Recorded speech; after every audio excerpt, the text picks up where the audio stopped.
manifesto is justice.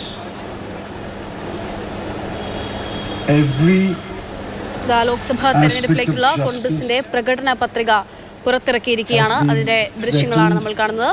Party അധ്യക്ഷൻ മല്ലികാർജ്ജുൻ ഖാർഗെയും രാഹുൽ ഗാന്ധിയും ചേർന്നാണ് പ്രകടന പത്രിക പുറത്തിറക്കിയിരിക്കുന്നത്. അങ്ങനെ തെരഞ്ഞെടുപ്പ് അംഗത്തിന് എന്താ പറയുക, അതിന്റെ ഏറ്റവും ആവേശത്തിലേക്ക് തന്നെ കോൺഗ്രസും എത്തിയിരിക്കുന്നു എന്നുള്ളതാണ്. പ്രകടന പത്രിക പുറത്തിറക്കിയിരിക്കുന്നു. സോണിയാഗാന്ധിയും ഒപ്പമുണ്ടെന്നുള്ളതാണ് ഈ ദൃശ്യത്തിൽ നിന്നും മനസ്സിലാക്കുന്നത്. സോണിയാഗാന്ധി, മല്ലികാർജ്ജുൻ ഖാർഗെ, രാഹുൽ ഗാന്ധി എന്നിവർ ചേർന്നാണ് ഇപ്പോൾ പത്രിക പ്രകാശനം ചെയ്തിരിക്കുന്നത്.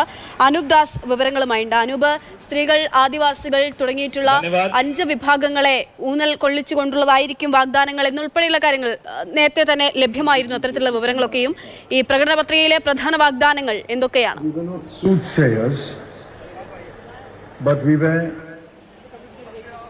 പത്രിക ഇപ്പോഴാണ് പ്രകാശനം ചെയ്തത്. നമുക്കതിന്റെ ദൃശ്യങ്ങൾ കൂടി കാണാൻ പറ്റും. സോണിയാഗാന്ധി, ഒപ്പം തന്നെ മല്ലികാർജ്ജുൻ ഖാർഗെ, രാഹുൽ ഗാന്ധി, കെ.സി. വേണുഗോപാൽ ഉൾപ്പെടെയുള്ള പ്രധാനപ്പെട്ട നേതാക്കൾ വേദിയിലുണ്ട്. ഏറ്റവും പ്രധാനമായി ഇപ്പോഴാണ് നമുക്ക് ഈ പ്രകടന പത്രിക കയ്യിലേക്ക് ലഭിച്ചത്. സോഷ്യൽ ജസ്റ്റിസ് ആണ്, സാമൂഹ്യ നീതിയാണ് ഏറ്റവും പ്രധാനപ്പെട്ട ഘടകമായി ഈ പ്രകടന പത്രികയിൽ പറയുന്നത്. രണ്ടാമത്തേത് റിലീജിയസ് ആൻഡ് ലിംഗ്വിസ്റ്റിക്സ് മൈനോറിറ്റീസ്, മതപരം, ഒപ്പം തന്നെ ന്യൂനപക്ഷം തുടങ്ങിയ ആളുകളോടുള്ള സമീപനം, സീനിയർ സിറ്റിസൺസ്, മുതിർന്ന പൗരന്മാർക്കുള്ള പ്രത്യേക പദ്ധതികൾ, ആരോഗ്യ പദ്ധതി, യുവജനങ്ങൾക്കായി പ്രത്യേക പദ്ധതി, വിദ്യാഭ്യാസത്തിന് പ്രത്യേക പദ്ധതി, ഒപ്പം തന്നെ കായിക മേഖലയെ പരിഗണിച്ചിരിക്കുന്നു. സ്ത്രീകൾക്ക് നേരത്തെ തന്നെ ചില പദ്ധതികൾ പ്രഖ്യാപിച്ചതാണ്. മഹാലക്ഷ്മി സ്കീം പ്രഖ്യാപിച്ചിരിക്കുന്നു കോൺഗ്രസ്.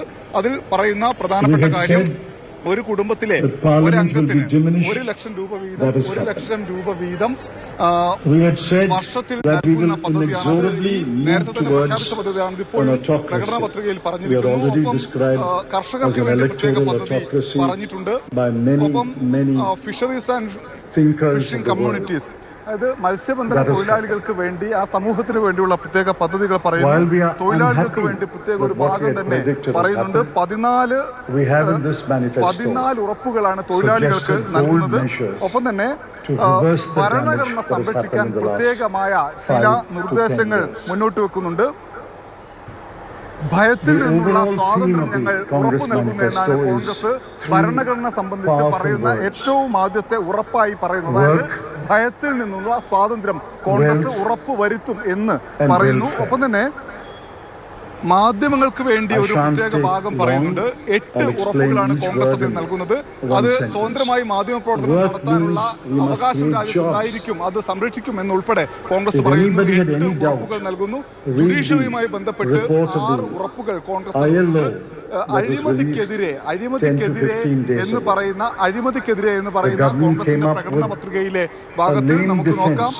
ഏറ്റവും പ്രധാനപ്പെട്ട ചർച്ചാ വിഷയമായി ഇപ്പോൾ നിൽക്കുന്ന ഇലക്ട്രൽ ബോണ്ടാണ് അഴിമതിക്കെതിരെ എന്ന വിഷയത്തിൽ കോൺഗ്രസ് ഉയർത്തി കാണിക്കുന്നത്. SPA ഇലക്ട്രൽ ബോണ്ടിന്റെ ഒരു ചിത്രം ഉൾപ്പെടുത്തിക്കൊണ്ട് ഏറ്റവും പ്രധാനമായ വിഷയത്തിൽ അഴിമതി വിരുദ്ധത എന്ന വിഷയത്തിൽ ഇലക്ട്രൽ ബോണ്ടിനെ ഉയർത്തി കാണിക്കുകയാണ് കോൺഗ്രസ് ചെയ്യുന്നത്.